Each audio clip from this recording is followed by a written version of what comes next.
चलिए आगे बढ़ते हैं, बात करते हैं महाराष्ट्र स्थित नागपुर जिले की, जहां पर आपको बता दें कि संचार बंदी के दौरान कई लोगों के रोजगार बंद हो गए हैं। ऐसे में कई लोगों के घरों में 2 वक्त के भोजन की व्यवस्था नहीं हो पा रही है। ऐसे में नागपुर जिले के पालक मंत्री नितिन राउत ने एक संकल्प उठाया है कि ज़रूरतमंद परिवारों को 2 वक्त का भोजन मिल सके। लॉकडाउन के चलते रोज़ कमाकर खाने वालों को संकल्प फाउंडेशन सहारा बनी है। फाउंडेशन द्वारा भोजन के पैकेट दिए जा रहे हैं। इसके लिए युवक कांग्रेस के कार्यकर्ता घर घर जाकर कोई भूखा न सोए ऐसी अभियान चला रहे हैं, जिसके जरिए भोजन के ज़रूरतमंद लोगों की लिस्ट बनाई जा रही है और रोज़ाना ज़रूरतमंदों तक भोजन के तौर पर हज़ारों पैकेट उपलब्ध कराया जाता है। भोजन में दाल, चावल, सब्जी, रोटी का समावेश होता है। संकल्प फाउंडेशन की ओर से कई परिवारों को अनाज किट भी बांटी जा रही है, जिसमें आटा, चावल, दाल और भी अन्य सामग्री शामिल है। वहीं भोजन बनाने वालों की संख्या अधिक होने के कारण मास्क, सैनिटाइज़र का भी उपयोग किया जा रहा है। इस लंगर खाने में सामाजिक दूरी का भी पालन किया जा रहा है।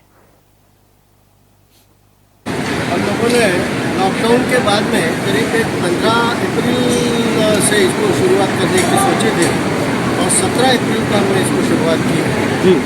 और कंटिन्यूस तब से नॉन स्टॉप हम दोनों टाइम उत्तर नागपुर में करीब 25,000 लोगों को, या उससे भी ज़्यादा, 25,000 तो पैकेट्स बनते हैं, लेकिन खुले में भी करीब 30,000 लोगों को हम डेली खाना पहुँचाते हैं। खाने में क्या क्या आइटम शामिल है और कौन सी संस्था है जिसकी ओर से?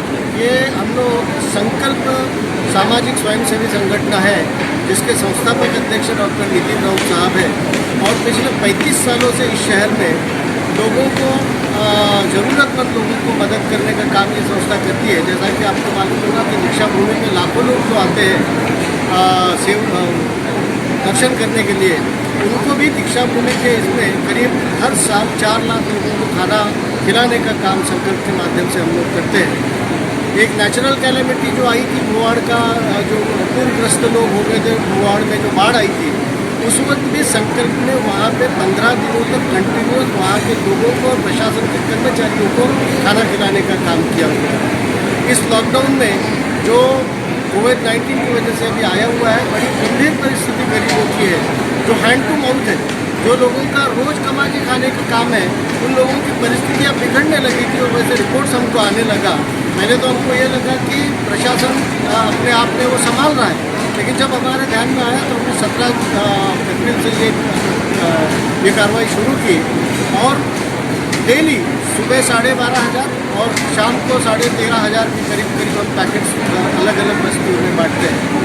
हमारी यूथ कांग्रेस की जो टीम है, इन लोगों को पहले हमने फील्ड में भेजा, उनसे सर्वे कराया कि कितने लोगों की ज़रूरतमंद लोगों की हमारे पास लिस्ट बनती है, उस अंदाज से अपन अपना ये करेंगे, अरेंजमेंट कर सकेंगे।